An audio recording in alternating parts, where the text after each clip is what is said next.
আপনার এই স্টেজে না করবে যে আমি একটা প্রতিষ্ঠানের বদলে একজন সাধারণ মানুষকে চর দিতে পারি না, কিন্তু রাজনৈতিক নেতা পারে, সাংবাদিকরা পারে, যার ইচ্ছে বিরুদ্ধে লিখতে পারে, যেমন লিখে অভ্যস্ত। কিন্তু আমরা যারা প্রতিষ্ঠানের প্রধান, যারা আমরা উদ্যোক্তা, আমরা সেই কাজটা পারি না, কারণ আমরা আরো 100 জনের মাথা হিসাবে আছি, আমার আরো 100 জনে আমাকে মানে, আমাকে স্যার হিসাবে মানে, সেইখানে আমরা ইচ্ছা করলে খারাপ কোনো কিছু করতে পারি না। আমি সেই উদ্যোক্তাদেরকে অনুরোধ করব, স্যারও আমাদের সাথে ভবিষ্যতে আমরা মনে হয় এটাও মত হবেন, এই চাকরি করে কিন্তু লাইফ চলে না, উদ্যোক্তাদেরই। আজকে হয়তো স্যার যেখানে সর্বোচ্চ জায়গায় বসে আছেন, আমার মনে হয় না যে আমি যে টাকাটা গড় বাড়াই দিই টাকাটা মিশাবারি পান না।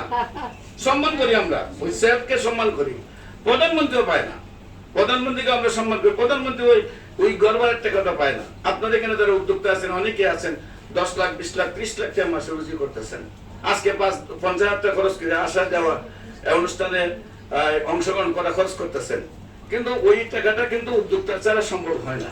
তাই আসুন আমরা সবাই মিলে একটা যুদ্ধ করি, সবাই মিলে একটা উদ্যোগ হয়, সবাই মিলে আমরা বড় কোনো একটা পরিকল্পনা করি।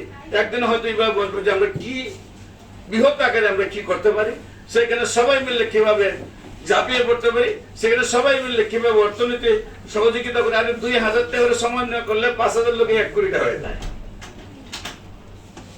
আর 1 কোটি টাকা করে সমন্বয় হলে কত হবে, 1 লাখ করে সমন্বয় হলে কত হবে, বিগ অ্যামাউন্টের কিছু করা যায়। সরকার, আমরা চিন্তা করি সবকিছু সরকার করবে, আপনি একটা জিনিস চিন্তা করে দেখেন, 1 কোটি টাকা সরকার বিনিয়োগ করার পরে 10% লস আসলে 10 লাখ টাকা লস, 1 বছরের লসের পরে সরকার কিন্তু করে।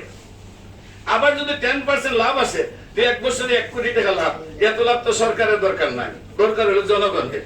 এতে আমরা জনগণ যারা আছি, জনগণের মধ্যে যারা আমরা উদ্যোক্তা আছি, আমরাই পারি দেশটা পরিবর্তন করতে।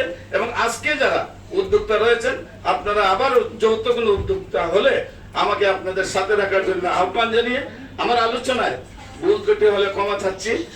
পাশাপাশি আসলে এখনো কি রাত্রে 1:30 পর্যন্ত রোগী দেখলো আমার চেম্বারে, আমার ম্যাডাম গেছেন, যারাই গেছেন তারা জানেন যে এখনো ফ্লোরটা পুরাটা ফ্লোর ভর্তি। এই হিসাবে আমাকে ক্ষমা করবেন, আমাকে আপনাদের কাছ থেকে বিদায় নিতে হবে। সবাইকে ধন্যবাদ। আসসালামু আলাইকুম ওয়া রাহমাতুল্লাহি ওয়া বারাকাতুহু।